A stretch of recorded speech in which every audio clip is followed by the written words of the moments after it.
네, 조현병은 10여 년 전까지만 해도 정신분열병이라고 부르던 질환인데요. 조현병은 재발률이 아주 높기 때문에 조현병이 진단이 된다면 보통 과도한 도파민의 활성을 억제하는 약물을 복용하게 되는데요. 완치해서 약을 끊는 병이 아니라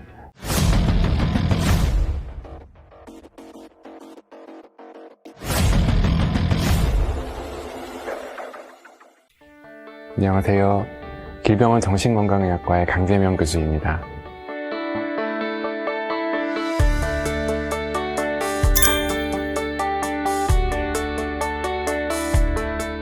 네, 조현병은 10여 년 전까지만 해도 정신분열병이라고 부르던 질환인데요. 망상, 환각, 이상 행동을 일으키는 질병입니다.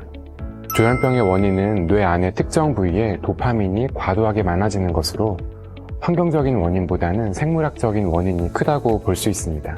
보통 초기 성인기인 10대나 20대에 많이 발현되고 인구 집단을 막론하고 100명당 1명의 비율로 발생합니다.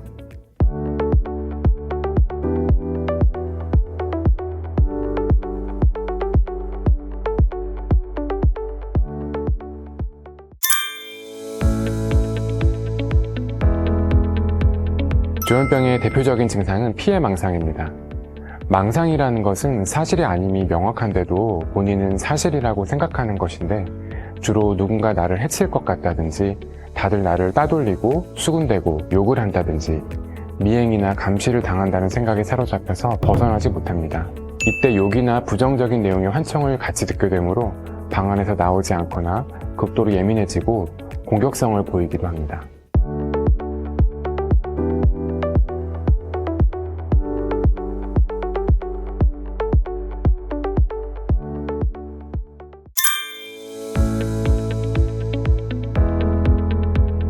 아직 조현병을 확진하는 검사가 없기 때문에 환자의 증상과 병력을 바탕으로 의사가 진단하게 됩니다.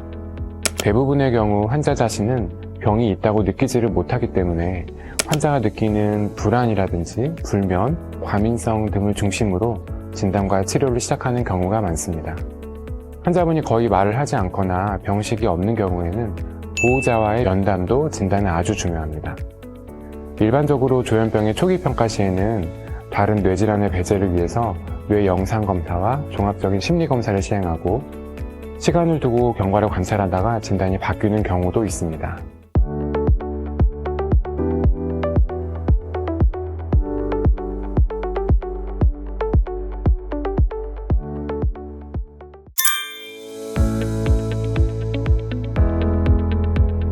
조현병은 약물로 치료합니다. 보통 과도한 도파민의 활성을 억제하는 약물을 복용하게 되는데요. 약물 치료 후 초반 한 달 내로 효과를 느끼게 되고 최소 2달 이상은 복용을 해야 충분한 효과를 볼 수 있습니다. 또한 약물 대신 주사를 몇 달에 한 번씩 맞는 치료도 개발되어 있습니다. 조현병은 재발률이 아주 높기 때문에 조현병이 진단이 된다면 약 5년 이상의 충분한 약물 치료를 권유드리고 있습니다. 치료 도중에 약을 먹지 않거나 약을 먹더라도 증상이 악화되어 일상생활이 어려운 경우에는 입원해서 치료하는 것을 추천하게 됩니다.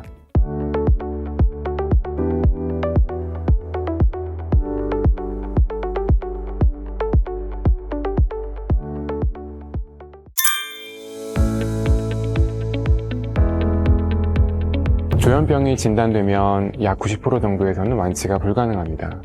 하지만 약을 지속적으로 복용하면 증상을 완화시킬 수 있고 40~50%의 경우에서는 일상생활을 어느 정도 유지해 나갈 수 있습니다. 증상이 좋아졌다고 생각되어 약물 치료를 중단하게 되면 1년 내에 약 50%가 재발하게 되고 약 5년 내로는 80~90%가 재발하게 되기 때문에 완치해서 약을 끊는 병이 아니라 꾸준히 관리하는 만성질환이라고 생각해야 되겠습니다.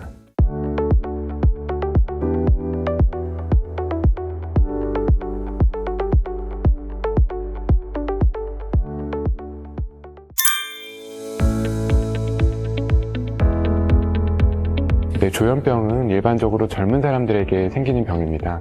하지만 노인이 되어서 처음으로 망상과 환각을 경험하는 경우도 많은데요. 돌아가신 분들을 또렷하게 보며 이야기를 한다든지 의처증이나 의부증이 새로 생기는 증상이 가장 많습니다. 이때에는 뇌의 퇴행성 질환인 치매나 망상장애를 감별해야 되는데 치매 중 가장 흔한 노인성 치매인 알츠하이머병의 경우에는 일반적으로 중반기 이상으로 악화된 경우에 망상이 발생하는 경우가 많습니다. 하지만 루이소체병이나 파킨슨병으로 인한 치매, 전두측두엽 치매 등 비교적 드문 치매의 경우에는 초기 증상으로도 발생하는 경우가 많이 있습니다. 또한 망상장애의 경우에는 노인이 되어 처음 발병할 수도 있기 때문에 노인의 경우에는 더욱 면밀한 평가가 필요하다고 할 수 있겠습니다.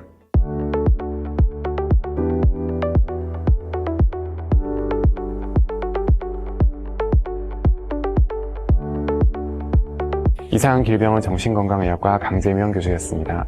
감사합니다.